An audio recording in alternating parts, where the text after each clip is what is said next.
Hey everybody, it's Mitchell Alomar here. I'm with Michele Davis. Michelle, how are you? I'm good. How are Good, good. you? So Michelle, I'm so excited to have you on this podcast, and you help out. I'm just gonna give you a little brief introduction. She helps out a lot of coaches by creating their offers. We're gonna get into three things today in this podcast. We're gonna get into what time that Michelle started, at what age that she was able to break the barrier, and we're gonna discuss she made the like robot lifestyle, like she did everything by the rules, and then she broke free to create this new lifestyle, along with being an only parent. A lot of people, they're scared to become parents and being an entrepreneur and how to break free through that. Michelle, so tell us about yourself. Tell us about what do you do for coaches and creating those offers. Well, I find, first of all, I just want to thank you for having me on, first Yes, off. Thank you, Mitchell.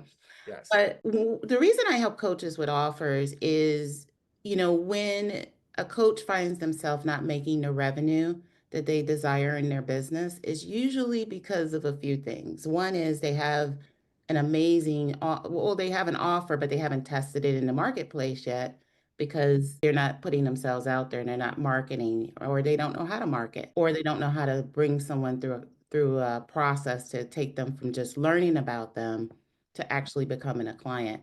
And the other part of it is too, they don't have an offer at all. So there's two different scenarios. They have the offer and they can't close the client or make that person, the prospective client, a paying client, or they don't have an offer at all. And I probably see the people that don't have an offer at all the most.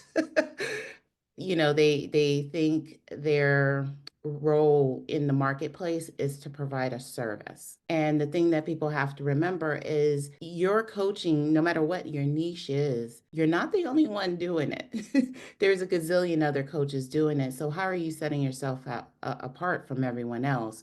And you do that by creating an offer. And so that is what I help people create, based on, what is their expertise. And I take them through a process to come up with this, what you call an irresistible offer. I know we hear that a lot. Mhm. And, it really is just what is the outcome you deliver as a coach, and how do you guide someone to that point in the form of an offer? Michelle, let's shake it up a little bit. Let's shake up this Uh-oh. conversation so much. Uh-oh. You ready? Hands in I'm the air. ready. Let's shake I'm up this. ready. Yeah, let's Let's shake go. it up. Let's shake Shake it it up. up. Let's get out. Let's get all this information to the right people, right? Let's like everybody is a coach, right? Everybody wants to become a coach and everybody wants to sell their services. And this is going to segue into you doing your 150th episode, right? Like I think you're what's the episode count now? I just released 150, episode 151 last week at the time of this recording 151. anyway. So a lot of people, you said break, they stop at six. Coaches, do you feel like coaches sometimes people won't buy from them because they're trying to sell a service and they're not selling the episode? Do you think that the episodes are in invaluable, tangible content that somebody's gonna watch at least 5 seconds of it and then they're gonna buy from you? Do you think the podcast helps you out? What's your take on podcasts with coaching? Well, people come into podcasting because they think it's like this, they don't know what to think of it. They don't know where it falls within their overall marketing. I use podcasting as a marketing tool. Okay. And when you think about it, with a podcast, you get video, you get audio, and you have content. A lot of people cry about not having content. So podcasting gives you content. And I also monetize my podcast. So I give the opportunity for other people to advertise on my podcast and reach, another audience. And I also use commercials within my podcast for my own offers. And Mhm. so I have different layers to my podcast. A lot of people think it's just sitting down and you're, just going to speak and that's it. But you have to really think of it as a marketing tool, and how are you going to leverage this tool to actually grow your audience? And when you bring on guests, Mhm. it expands your audience as well. And I think a lot of people just don't make it is because they don't realize how much work it is, how much thought it requires. You have to be consistent. Yeah. At some point, you don't need to bring on guests, maybe for every episode, but it sure helps to expand your audience when you bring on someone else who may have a different take, a different perspective. So you really have to think. how am I going to release this podcast to the world? So I use my podcast as a marketing tool. It's been a very effective marketing tool. It's brought in clients, yes, but it's also sold, whatever it is that I'm advertising. And for people that have advertised with me on the podcast, they've sold, their offers as well. I look at podcasts as, for me, I have 3,000 hours on YouTube and social media. I have so much hours. I heard this great valuable thing. I didn't know what I was doing, Michelle, with posting like 20, 100 times per day. And this actually happens to you. And you're like, Mitch, I'm going through my feed and I'm always seeing you. Or I go through my friends, they're like, Mitch, I'm going through the stories and I see 15 people and it's all you inside of there. And people are going to buy your offer based on you being in front of people. So, like, for instance, if you're watching this to this point, you got to be like, what's your time? What's your time worth? Is it $200 an hour? And if I could be able to buy your time by you watching stuff at least 2 or 3 hours a week, just I'm buying to convince, like not convince, but like show my trust, my value. And people sometimes they say, "Oh, here's my offer," but nobody trusts you, right? So if you have 3,000 hours, you're building up trust of people. The podcast is to build up stories, build up trust. Even if they don't watch it, they just see a few glimpses of it. And you're always top of mind. So that's what I love about posting so much that I could take up everybody's feed. Michelle takes up my feed. I take up her feed, but who's taking whose feed? So that's what I kind of like about it. Another thing I want to mention too, so many times I've talked to people because everybody thinks that everybody they encounter is ready to buy, right? People don't want to develop relationships. They think everybody's ready to buy. Not everybody's ready to buy, from you. Maybe 2% of the people you encounter online or wherever are in the market to buy what you have to offer. So when people are not exactly ready to sign on with me because I offer a high value, what could be pricey for some people in terms of, it working with me is not cheap. And so not everyone's ready to make that investment. And so out of 151 episodes, I can say, you know what? I understand your struggles. I talk to people, I listen to their pain points. Why don't you listen to episode 138?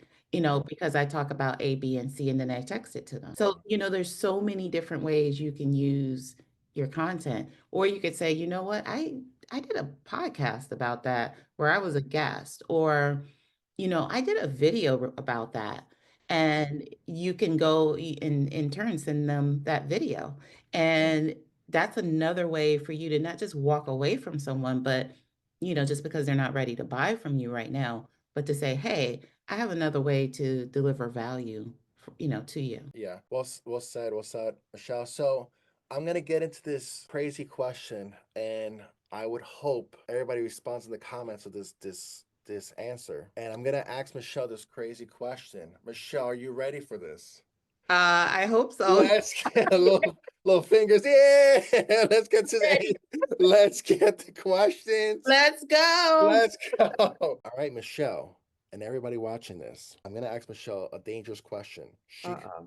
She could actually jump off for this video right now. I'm gonna ask her an important question. Here we go, Michelle. Michelle, how old are you? Answer. Already answered. Put in the comments.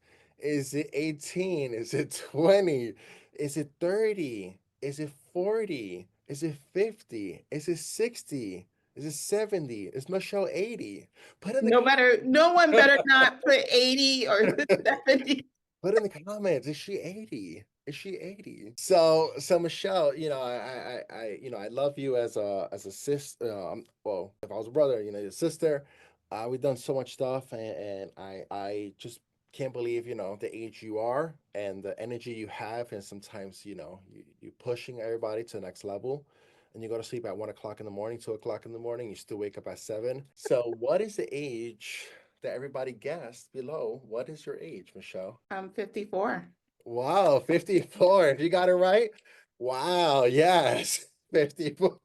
Michelle, you talked about we're gonna wrap this up shortly, but you talked about living this robot lifestyle that you went to school, you followed all the rules and you just broke the barrier of the matrix of, you know, doing your own stuff. What was that lifestyle looking like being in a like robotic, assembly line type of lifestyle that you're raised up into being the same thing over and over again? What does that mean? robot lifestyle? When I left high school, I think the expectation was for, go to high school, you come out, you graduate, you go to college.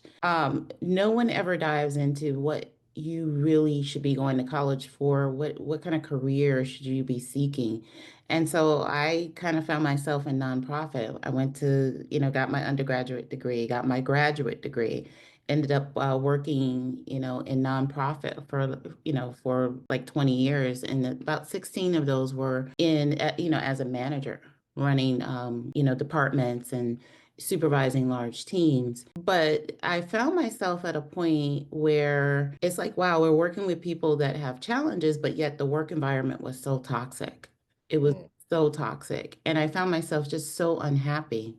And I was no You longer think fulfilled by my career. you think when somebody's born as a baby, they like look forward to a corporation and making 200,000 or 400,000, and then you're being raised into being a toxic environment. Like if you look at all the skyscrapers, it's like, oh, I made it. You're making 400,000, but then it's all toxic. Yeah. That what you felt? Yeah, and I was working, like 50 hours a week, and I was a single parent at the time. And so can you imagine working it all day? You're in the office at like before 9, you're Yeah. working there to 7, you have something due, you come home, you eat dinner with your child, and then you're sitting down trying to submit, whatever report you have to submit before midnight after working, having such a long day.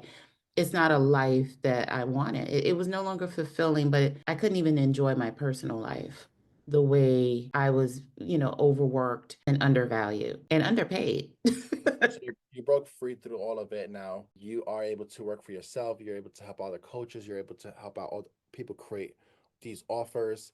And I just want to say that so you broke free of that and you found your entrepreneur way, right? Right, Michelle? Yeah, yeah. I kind of found, it was like, it wasn't the final straw, but it was kind of the last straw. And yeah, I walked away. And, I'm not going to say it's been easy, but yeah, I walked into a new industry. Michelle, I have a final question that is even harsh, that everybody has to know. That everybody, I would hope everybody knows this about you. Are you ready for that, Michelle? It's the last question. Okay, I'm ready. Ready? Let's I'm shake it off, Michelle. Let's go. Let's shake it off. ready. Yes, more questions. Here we go. So this is gonna go to the last question. And believe it or not, I'm gonna ask this question to Michelle. And if you feel comfortable, add in the comments yes or no. Okay, here we go. Michelle, big question is single parent right now, and everybody's looking forward to working with you perfectly, but I'm not gonna ask it. Go ahead and ask it. I'm not gonna ask it. We only have 30 seconds to go. I can't ask the question. Oh my God, ask the You question. sure? Yes, You sure? I'm sure. Sure. Believe it or not. So, do you think, answer the comments in the comments, do you think Michelle is single? Yes or no? Oh Let's my not God, answer that. pull Let's not that out of the answer left. that. Let's not answer that. And I just want to just I just had to get some spicy stuff in there. I do want to end off with when somebody says that we are high ticket, high value, and it goes back to me, Michelle, is like the price that you charge is the price that you get to offer somebody. Somebody, if they're offering something that's like 30,000 or $100,000 a month, like if you're able to get the client to get them that ticket for that person, then your time is well worth it, right? So somebody says, hey, you want to charge $50 a month, but then what is your ticket price worth to you, right? So I like to work with people who offer, if I'm able to sell $300,000 product every single month or $50,000 product or something that's very high value, then we could work together. Do you find the same thing, Michelle, in your experience? Yeah, absolutely. And I think the probably the biggest mistake people make is they don't know what the value of their time is. Mm, And you have to know that as you're building out your offers. So you actually have to have an offer. Think mm, about how long it takes you to actually deliver that offer to a client and charge accordingly. And so many people undercharge. So when I say high value, high ticket, that means I get you results. And there's a certain level of intensity when you work with, someone like me or even someone like Mitchell. We're going to give our all to make sure you get the results that you want.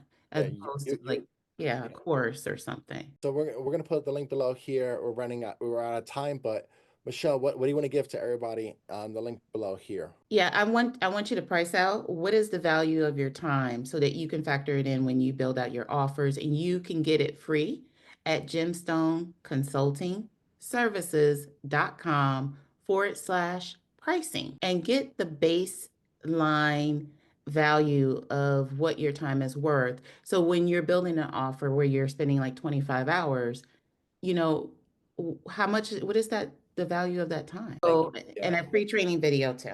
there we go. Thank you so much, everybody, for watching this. See you in the next one. Thanks for having me. Cool, Michelle. Open Thank the you. All door. right. See you in the Okay, next one. bye. Bye.